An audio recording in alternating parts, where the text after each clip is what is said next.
Hey everyone, how are we doing? Welcome back to AFTV and welcome back to the Tactical Insight Show. We've got a 4-0 defeat to Liverpool to break down, but dare I say we might have found a few positives, dare I say, to talk about, but ultimately it was another 4-0 at Anfield. Graham, how are you? I'm very well, mate. First of all, congratulations on the show last week. Thank you. We missed you. I felt like we were a pop duo and you released a solo single when I was away last week. That's a good way of putting it. I have to say, I watched it. It's a really good show. Thank really you. Good. Thank you. I really appreciate it. Super job. Yeah, new studio today. New studio. Well, they won't see it, but for you guys who don't know, we moved into bigger, better area. More to come on AFTV. But yeah, it's all very exciting. And fittingly, this is the 50th Tactical Insight Show. Yeah, and congrats on that, Graham. 50th show. I'm really pleased the way this show's evolved over the years. Started off first one with Robbie in my bedroom. Then we went up to London to the whiteboard. Then we had the magnets, and then we went to the actual technology. Yeah. And now doing it with you. I did 36 for the Don. I think of those 50 shows, I think he's got a slightly higher win rate than you, James. But for all that, doing it with you now, I think you've elevated this show now to a new level, because people obviously praise me a lot on this show for the comments I make. But I will say that I think the work you do, putting this together, taking my notes, the tremendous work you do in creating this show, I think, plus your own input in hosting, I think you are the reason why the show's gone to a new level. So I just want to say thank you to you for that. Well, thank you, Graham. Just quickly, before we go into the Liverpool game also, I just want to make an apology. An apology because we've got a very knowledgeable Tactical Insight Show audience. Last show we did, I said there were 3 Arsenal men who'd managed the club and played for the club over 100 times. George Swindon, I said Terry Neal and Mikel Arteta. I unfortunately left out George Graham. How could I leave out George Graham, who's given me my greatest moment as an Arsenal fan, Anfield '89. And it's fitting today we're talking about Liverpool, but I just wanted to make an apology. I did have it down in my notes, but for some reason I left it out, and I was mortified because when I lead the show, I always think about what I could have done better. Yeah. And basically, when I knew I'd made that error, and lo and behold, within 15 minutes, someone had pointed it out to me, and I spent the whole comment section apologising for it last time. Oh, Graham, don't worry about it. Fittingly, we're talking about Liverpool, the scene of his greatest triumph today. But yeah, let's get into it today. Let's absolutely get into it. And thank you very much for the kind words, by the way. It's the notes, the work you put into it that makes it what it is. So thank you, and I love doing it. And I would say that I'm going to love today's one. Listen, I love the work and I love sitting here with you, but not on the back of a 4-0 defeat. I guess the only place to start is with the starting 11s. Let's have a little look at them on the tactical pad, because there were some key decisions, mainly regarding Thomas Partey and Nuno Tavares. He stuck with the 4-4-2, which I think surprised a few people, surprised me. Talk us through it. How did it look to you? Yeah, I think the 2 key decisions he had to make was, did he bring back Kieran Tierney at left back? He chose to keep Tavares at left back. He had done nothing wrong for 3 games, so you could understand why. Thomas Partey all week was the big question mark, would he be fit? And the fact that he declared himself fit meant he had to make a choice in midfield. Did he go with Lokonga or Maitland-Niles? He went with Lokonga. Partey and Lokonga in the pivot. The other issue he had to really decide against Liverpool, who are the best counter-pressing team in the world, in my opinion, and played 3 in central midfield. Did he go with the extra midfielder? I think to play 2 centre-forwards or 2 strikers in a away game at Anfield is a big risk for me. He chose to go with Lacazette and Aubameyang as a 2. And I think, although that wasn't directly responsible for the defeat we had, I think had we gone with an extra midfielder, for me, it would have given us more control in midfield, more possession. But ultimately, that was the team he went with against Liverpool's 4-4-3. Liverpool had a few players out injured. We have to mention that. Robinson was not fit on the left-hand side, so he was replaced. Also, Henderson wasn't fit in midfield. And Jota came in for Firmino, and they played slightly differently when Jota plays. Jota plays more, I think, more off the line, whereas Firmino drops into midfield to help with their build-up. But for all that, Jota has got a tremendous goal-scoring record against Arsenal. He continued it on Saturday night. Yeah, I agree. And I did look at their midfield of Oxlade-Chamberlain and Thiago and wonder whether maybe we could have some joy there. But ultimately, again, as the game went on, they just suffocated us and we just capitulated to it. But in that first half, and we went into this game saying, let's talk about Arsenal's plan. Because I thought that Arsenal had to go there and be competitive, and dare I say 40 minutes I felt we were. I felt there was a plan that actually worked okay. You've spoken to me about what we did both out of possession and in possession. Let's start with out of possession, having a little look at what we did from a defensive pressing perspective, because you noticed a tweak to the press and the shape that Arteta normally goes with. Yeah, I think we pressed really well for the first 35-40 minutes, and it looked more to me like a diamond 4 press. So Aubameyang was pressing up high onto Matic at the top there. Saka's job really was to press onto Van Dijk, but also to screen a possible ball out to Tsimikas, the left fullback. Yeah. So you had Smith Rowe on Alexander-Arnold on our left-hand side. You had Saka on the right-hand side on Van Dijk, trying to probably screen a potential pass out. If it went out to Tsimikas, then it was Tomiyasu's role to then push on to him. But the key really in all this is to stop Fabinho being able to build the play up from the back. And Lacazette sat on Fabinho as at the tip of that diamond. So that's how we pressed. And I thought for 35-40 minutes, the pressing that we did off the ball, we were brave. We were brave off the ball, and it worked. I think that we stopped Liverpool from playing the way they like to play out, because what I've noticed in previous games, they always try and get the ball into Fabinho, it goes to Trent Alexander-Arnold, and they try and expose us in the area between our left centre-back and our left full-back, and look to get Salah and Mane, Salah on the right-hand side. We were very, I thought, compact centrally, but also we dealt with the overloads on the right-hand side and pushed Salah and Mane back the first half. Salah and Mane, for me, are players who always come alive, look to come alive around the penalty box, don't want to be coming back to receive the ball.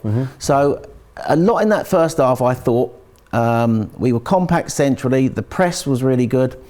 And it forced Van Dijk a lot of the time to go long towards Salah. And by the time that happened, then Gabriel would shift out to offer protection in a 2 with Tavares against Salah. So Salah wasn't as effective in the first half, didn't have so many touches around our penalty box. How it became second half was in fact what Liverpool always wanted.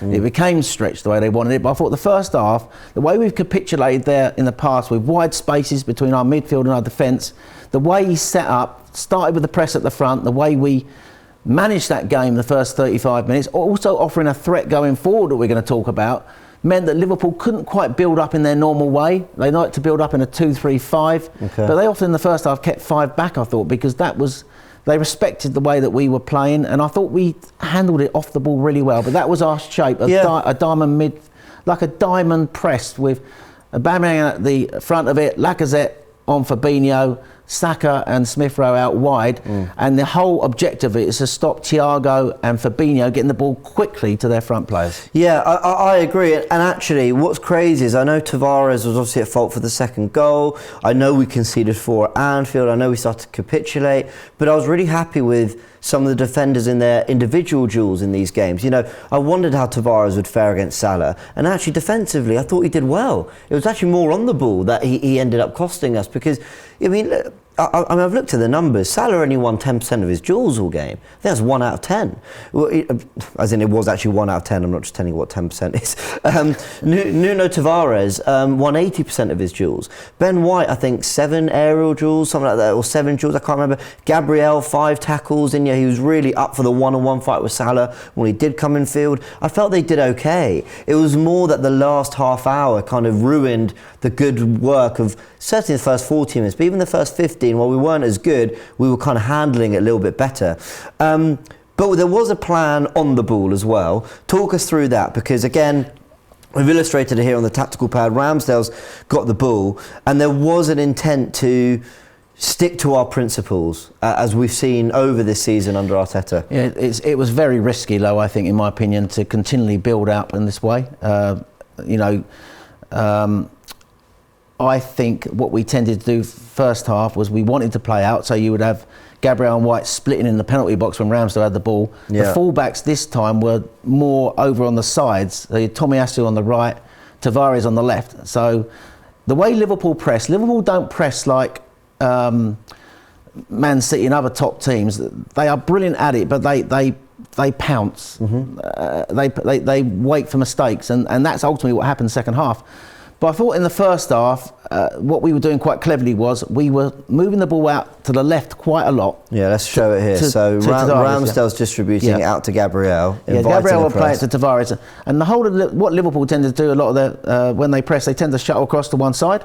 So when it went out to Tavares, we would work it back and then find an outlet to Tomiyasu quite a lot on the right hand side. First half, our threat was on that right hand side. Tomiyasu getting the ball and being able to play out from the press on that right hand side, and our joy in that first half was Saka. And what we cleverly did a lot of the time was Tomiyasu would play around to Tsimikas and we would draw Van Dijk out the middle. Although Van Dijk obviously is a great defender, we got Saka isolated once or twice on Van Dijk in good positions. Had Saka's delivery been a bit better, we might have created a situation. There was one other instance early on in the game where it was actually Tomiyasu who drove forward on the right and got the cross in, which had Oxlade-Chamberlain not been tracking Saka's run into the middle, we potentially could have scored a goal there. So I thought first half we offered a threat on that right hand side, principally through Saka, building up, going out left initially, then going back to the right hand side and then playing around to Tsimikas, who was forward a lot on their left hand side, getting Saka in good positions, which caused them a worry. I didn't think that, for all that, Liverpool defended well, but I think we had situations where we got into some good positions where we could have made more of it. First half, we had a goal narrowly ruled out for offside, of course, which was offside. So we offered a threat, and I thought we were very brave on and off the ball first half. To go to Liverpool, this young group, in the past we've been absolutely battered there. Yep. And although it turned out to be a hammering in the end, I would say they brutally punished us more than hammered us. Right, sure. And it took a long time for the game to repeat back to the old Liverpool-Arsenal games. I mean, under Klopp, their record is absolutely outstanding. 36 goals against Arsenal in 12 Premier League games. He's in 4 of the 15, only in 4 of the 15 competitive games have they scored less than 3. So we struggle there. But this was a young group with potential to grow, and I think it was a good experience. But I thought first half, up until we gave away the cheap free kick that led to the goal, when Trent Alexander's delivery was absolutely superb. Mane stole in and got the header and put them one up. Up to then, I thought we were okay. A lot of people say that the flame was lit by the Arteta-Klopp spat on the touchline. I think Liverpool, there's no doubt Liverpool play off the energy of the crowd. Yeah. We saw last year when they didn't have the crowd in the stadium that they lost some home games. Yeah. That did lift the atmosphere a bit, but as we're going to show, I think the key moment for me was the way we started the second half. Lokonga, I think, had a sloppy 5 minutes. Liverpool seemed to sense something was not quite right, and they seized on it, and that eventually led to the second goal, which killed the game. I thought Thomas Partey, first 15 minutes, hardly seemed to be in the game. I didn't think he looked fit for the game, to be honest. We put him in there. You need someone like him with personality, as senior leader in the team, to really have more of an impact in central midfield, and he did not. I completely agree. We've got the numbers here. Let's have a little look at them, because Lokonga and Partey. Now, I want to forgive Lokonga first trip to Anfield, young midfielder, perhaps wasn't expected to be playing as much this season as he is, and I think there's a lot of talent there. I really like him, so I can kind of forgive him a little bit, and I want to say maybe Partey because he's just come back from an injury, but the numbers don't look great. A tackle each in a 4-0 defeat, no interceptions for Partey. You think that's the one thing when Liverpool have a lot of the ball that you're going to maybe be nicking in there, especially when Lokonga's, by the way, putting 3 on the board. 1 clearance between them, 10 possession gains in total, and an aerial duel each. By the way, neither of them won their aerial duel. I mean, it's not a great set of numbers, is it? No, and if you look at Fabinho's numbers, I don't think Fabinho made a mistake in the game. He was everything that you wanted our midfield to be. I think the situation is, the big call was Partey fit? It didn't look like he was. Should he have played Maitland-Niles for physicality over Lokonga? Possibly. Yeah. Or dare I say put Odegaard in there so you got a 3? Possibly. I think a 3, definitely. I think whether Odegaard was the 3, could have been the third person, maybe Maitland-Niles, who's the best of what we had available, should have been the third person. I just think if you don't get possession in midfield against Liverpool, they kill you. They kill you, and when you're away from home, to play that second striker, not play the third person in midfield, although Lacazette did a reasonable job off the ball on Fabinho, didn't offer anything on the ball. And I think if you don't get enough of the ball in possession, you're not going to keep the ball, and then that enables Trent Alexander-Arnold to go high. You don't push their wing-backs back. If you haven't got the ball, you've got no personality on the ball. And we didn't have that on Saturday, to be fair.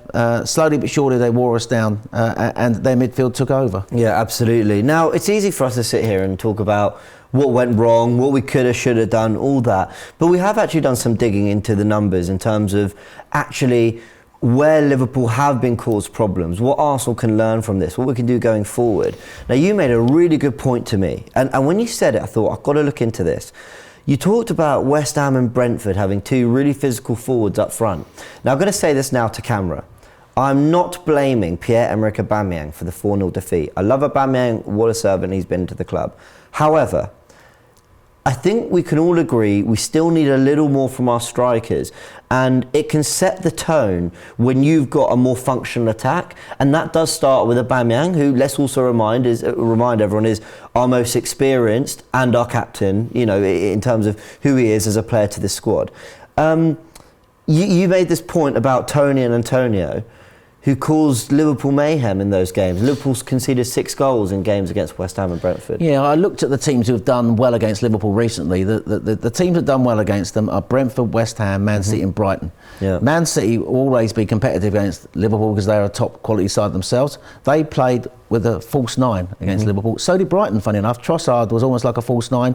But those two teams flood the midfield. Yeah. Right? So, and that's one thing that we're not that type of side, are we? We can play a false 9, and we didn't play with 3 central midfielders.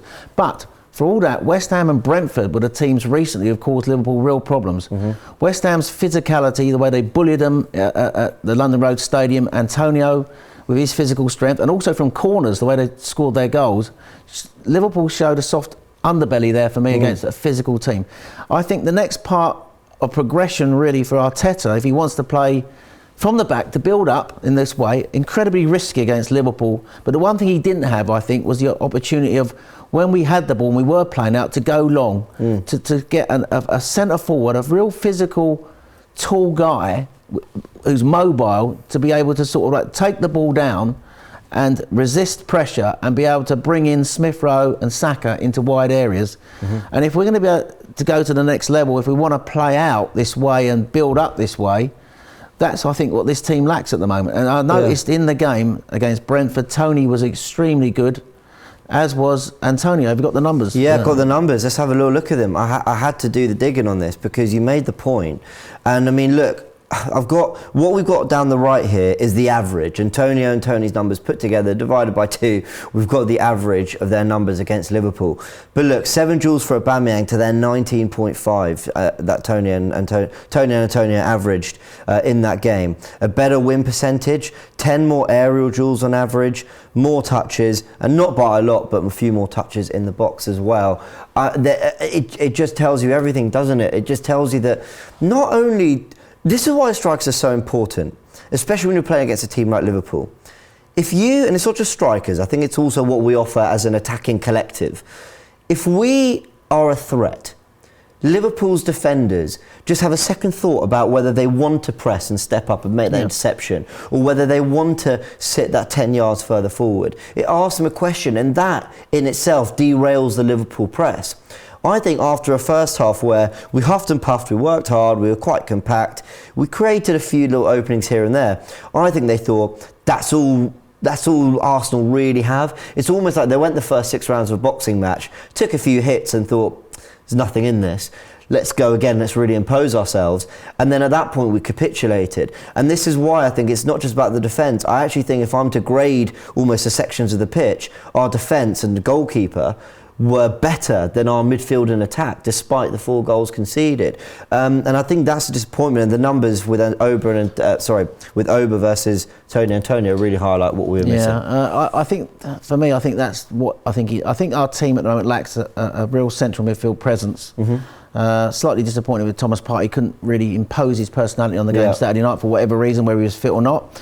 And I think also we lack that mobile centre forward, someone who is an aerial threat, who can dominate centre halves. And if Arteta wants to play this way, having the option of going long when you're playing out is crucial to play to a focal point. Yeah. Somebody who offers that ability, which Lacazette or Aubameyang don't. I mean, Lacazette's great at holding the ball up and bringing players in, but he's not what I call a really tall physical aerial presence. Yeah. And also that enables you to put crosses into the box. But looking at numbers of Smith Rowe and Saka, I sent you some numbers over the weekend that tell me that Saka and Smith Rowe are first and second in these numbers in the club. These are for Arsenal. Well, let's have a little look at them. Sorry, you mentioned them. I may as well bring them in. Touches in the attacking third for Arsenal. Saka's ranked first, with Smith Rowe ranked second.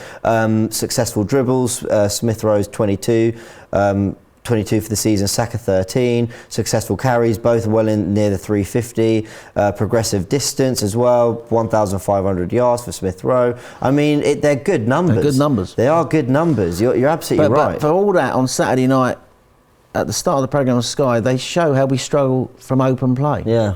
So you're trying to wonder why that is, and that's what we need to really is. He's improved us defensively. Yeah. There's no doubt about it. Albeit we conceded 4 against a very good Liverpool team. Yeah. But I think the next phase for him is to improve us scoring from open play and also creating from open play. And I think to have that, I think you need a strong progressive central midfield presence and a good striker. We're being linked to Vlahovic. Vlahovic and Isaac this week, but you know, and that's the type of striker I think who'd improve this team.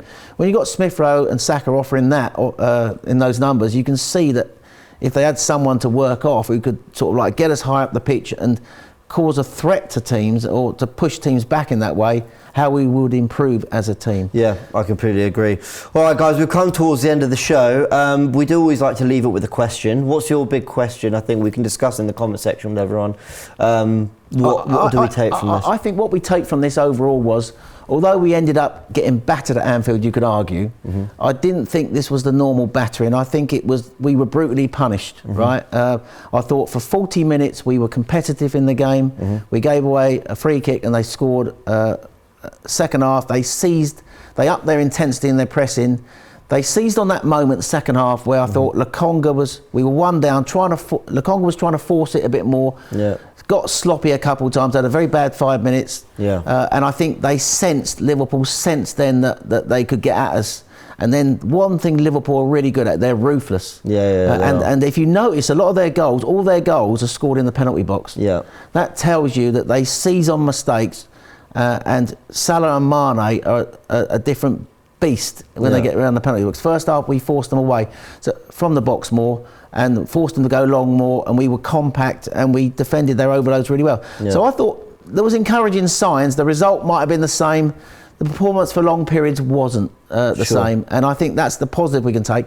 The other thing I think we can take is that when we got up to Anfield in the past, we had the same old players like your Kolasinac's, your Elneny's, your Holdings, and these sort of players who basically are a lot older, who are not going to get any better taking those batterings.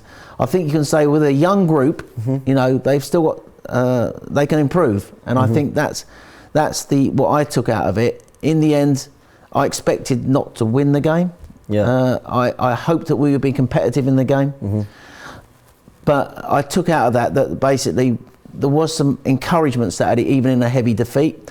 And I think I would like to see how we go now in the next few games. Newcastle at home this week now seems massive. We need to obviously put in a performance to get a result then. And then we've got Man United away, Southampton and Everton, I think, are coming up. Yeah. I think after those set of games, I think I will then judge where we are. Sure. I think the key really now is we had a great run, an unbeaten run. It was fun while it lasted. It's ended. It was always going to end against a very good Liverpool team. Liverpool are the best counter-pressing team probably in the world. Yeah. They have won. I don't think you can judge us against the teams we've lost to. Piers Morgan made a point over the weekend that this doesn't feel any different. You know, we've got hammered against every good team that we've played against. That's Chelsea, Man City and Liverpool. But these are the teams. Man City have won 3 of the last 4 Premier Leagues. Chelsea and Liverpool have won 2 of the last 3 Champions Leagues. Yeah. So we're nowhere near that level. Why did we think that we were going to go up there or be competitive in these games? That's the point I want to take people to think about. This is still a young group growing, and I think that for all the the fact that we got in the end got well beaten on Saturday by a very good Liverpool team, I think we are improving, and I think these young players will improve. Yeah, I completely agree. Guys, into the comment section, let us know, is this same old Arsenal, or is this something different? Same result, but ultimately maybe more positives we can take out of it, dare I say. Maybe something this young group can learn from. Let's see. We've got to wait a year till we go back to Anfield, but we'll see then. Guys, thanks very much. We'll be in the comment section. Like and subscribe. We'll be back next week for the Tactical Insight. Thank you very much, Graham. Thanks, James. See you next week.